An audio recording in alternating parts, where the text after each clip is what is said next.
오늘 하나님의 말씀은 고린도전서 1장 10절의 말씀입니다. 고린도전서 1장 10절의 말씀입니다.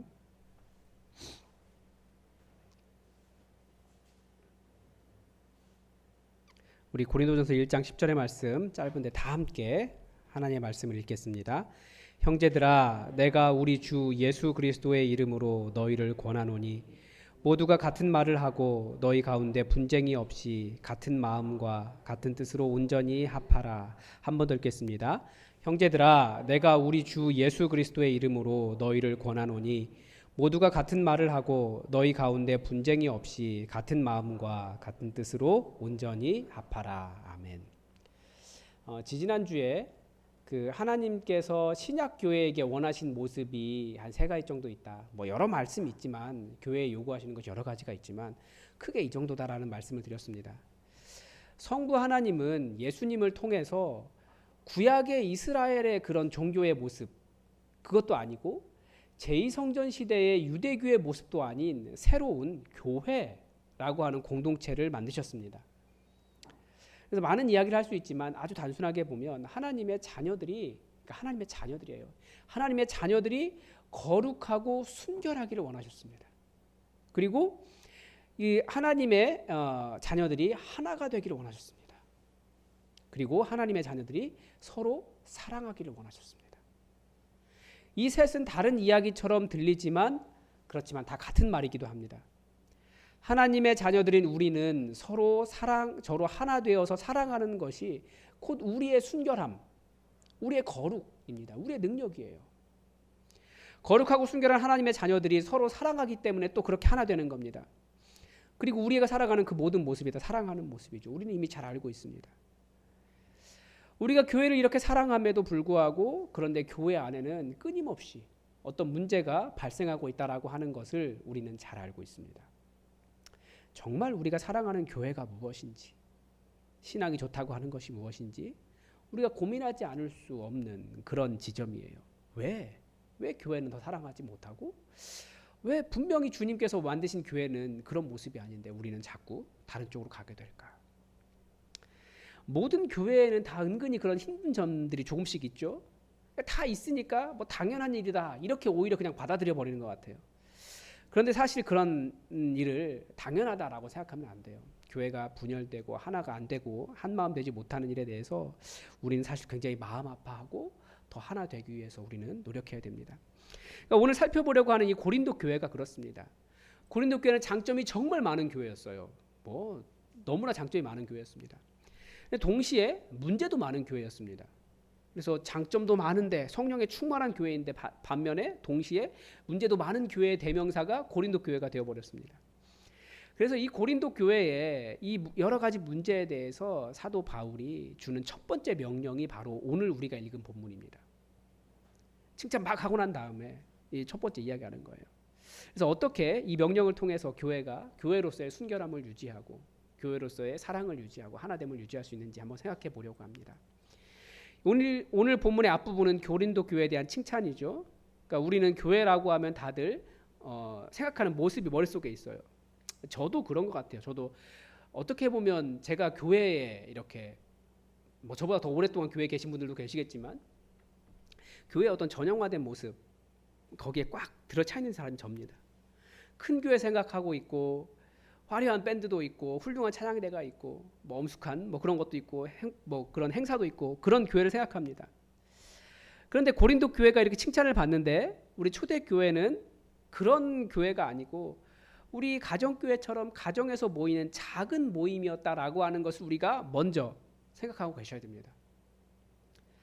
이 초대 교회는 열심히 전도하는 교회였기 때문에 성도들이 빠르게 성장한 것은 맞습니다.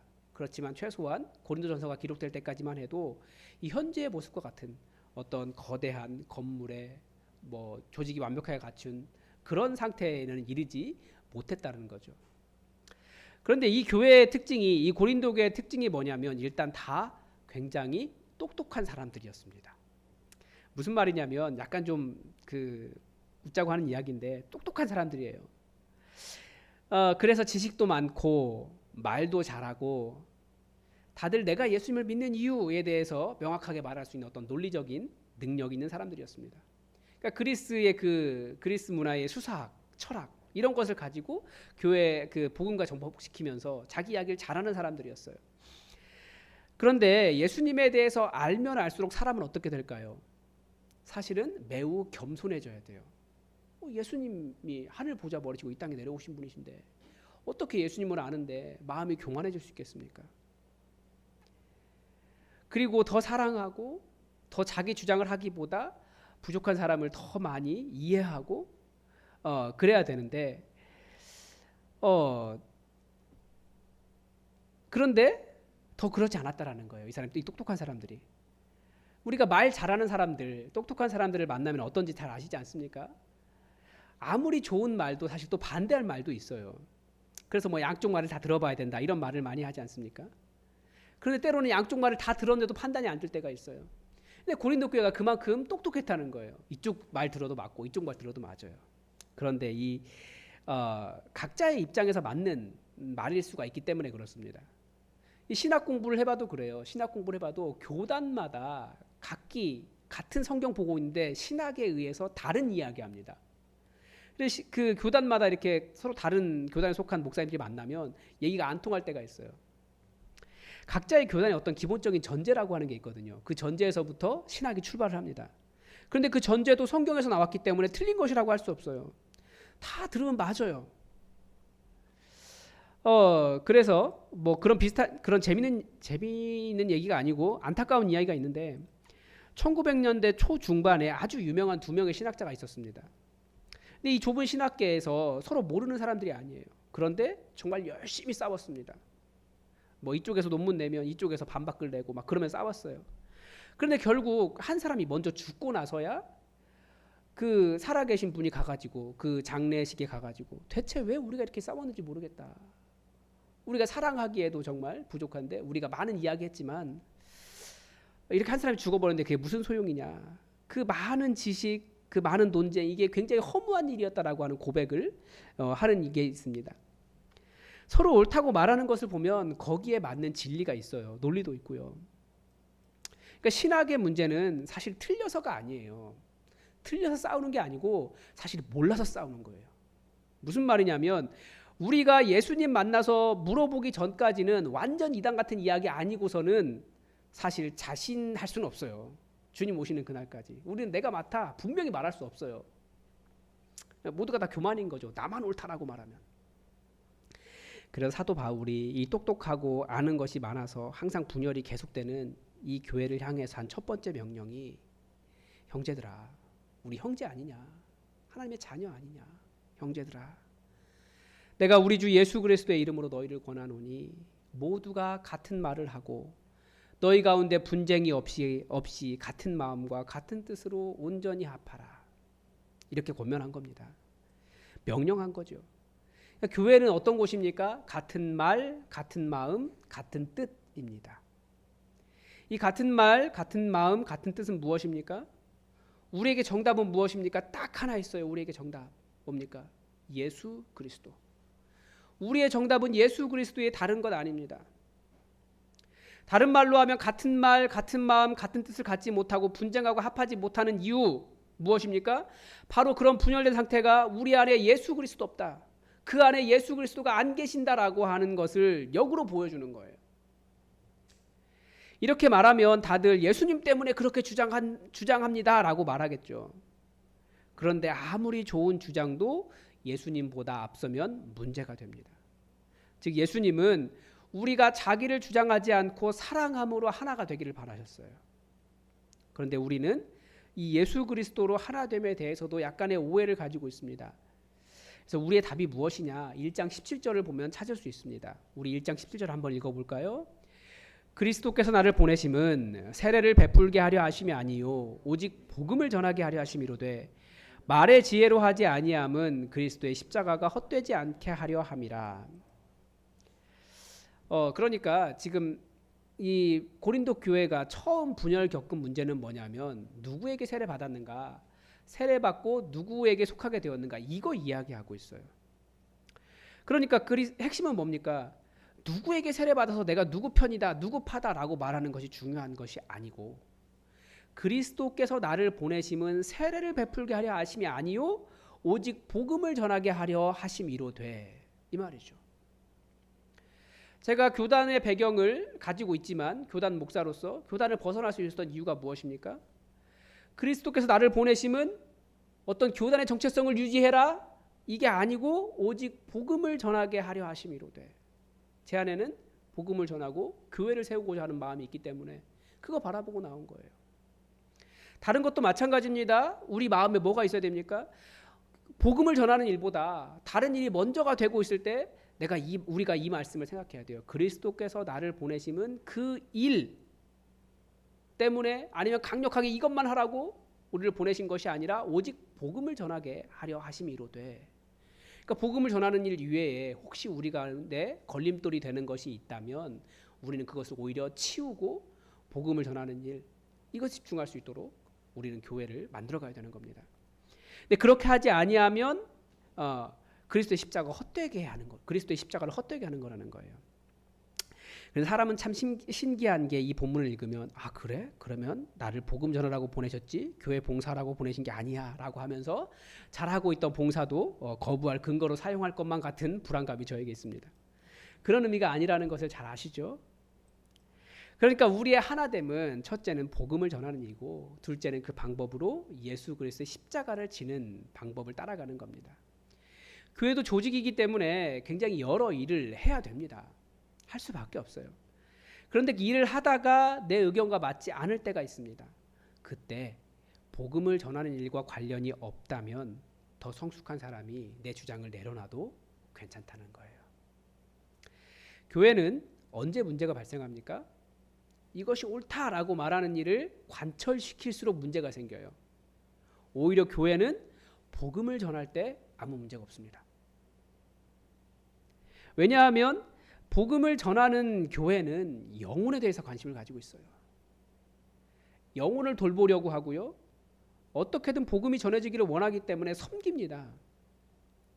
그리고 복음을 전할 때 오히려 연약한 자의 상대의 연약함을 이해할 수 있어요. 이 사람이 연약하구나. 그리고 복음을 전할 때 분쟁을 피하려고 해요. 왜냐하면 그것이 덕이 되지 않기 때문에. 복음이 전해지고 사람이 성숙하기를 원하기 때문에 다른 사람을 비난하지 않습니다. 복음을 전하려는 생각이 없고 나를 높이려는 마음이 있을 때 오히려 내 주장하면서 싸우게 되는 겁니다. 그런데 이 하나됨이 꼭 그래서 내가 하나 되기 위해서 내 말을 하지 말아야지, 내가 잠잠해야지, 또 이런 말도 아닙니다. 지난주에 말씀드린 것과 연관이 있는데요. 왜냐하면 하나님께서 그 사람에게 하나님의 뜻을 들려주신 것일 수도 있기 때문에 다른 사람이 못 들었으면 그 사람이 말해야만 모두가 다 들을 수 있어요. 그래서 다른 말로 하면 그 사람의 말이 하나님께서 우리에게 하나 되라고 주신 말씀일 수 있고 경고일 수 있기 때문에 때로는 말을 하든 표현을 하든 해야 할 필요가 있다는 겁니다. 그러면 그것이 하나님의 뜻인지 어떻게 알 수 있겠습니까? 모두가 거기에 하나가 될 때 이것이 우리가 가야 되는 거구나, 우리가 같은 가져야 되는구나, 이것이 이렇게 다 퍼지게 되면 이게 주님께서 우리에게 주신 말씀이구나를 알 수 있고, 그렇지 않고 내 주장만 계속하게 될 때 이게 거부당하게 되면 이게 틀렸구나, 잘못된 이게 옳은 것이 아닐 수도 있겠구나, 나를 내려놓을 수 있다는 거예요. 그러니까 지금 말씀드리는 것이 자기 의견에 맞다고 주장하면서 그 주장이 받아들이지 않을 때 분노하고 하나 되려는 마음이 없는 상태, 이게 하나 되지 않으려고 하는 겁니다. 그래서 우리가 잘 구분해야 됩니다. 하나됨이란 의견이 하나 되는 것이 아닙니다. 매우 애매하죠. 그것은 이 하나됨이 조금 더 강해지고 더 많이 퍼져갔을 때 그때 의견이 하나 됩니다. 그러니까 보면 의견이 달라도 견해가 달라도 하나 될 수 있어요. 하나 된 사람들의 그런 다양한 의견은 뭐가 됩니까? 아주 풍성한 선택지가 돼요. 그러니까 마음에 이 하나 되어 있는 마음이 있으면 어떤 이야기를 해도 그것은 좋은 선택지가 될 수 있습니다. 그런데 마음에 이렇게 분노가 가득한 상태로 이야기하기 시작하면 그러면 그건 선택지가 아니고 분열의 원인이 되는 거죠. 어떤 의미인지 아실 거예요. 예를 들면 가정교회가 이제 마치고 어떤 카페를 가기로 했어요. 그런데 카페가 한두 개입니까?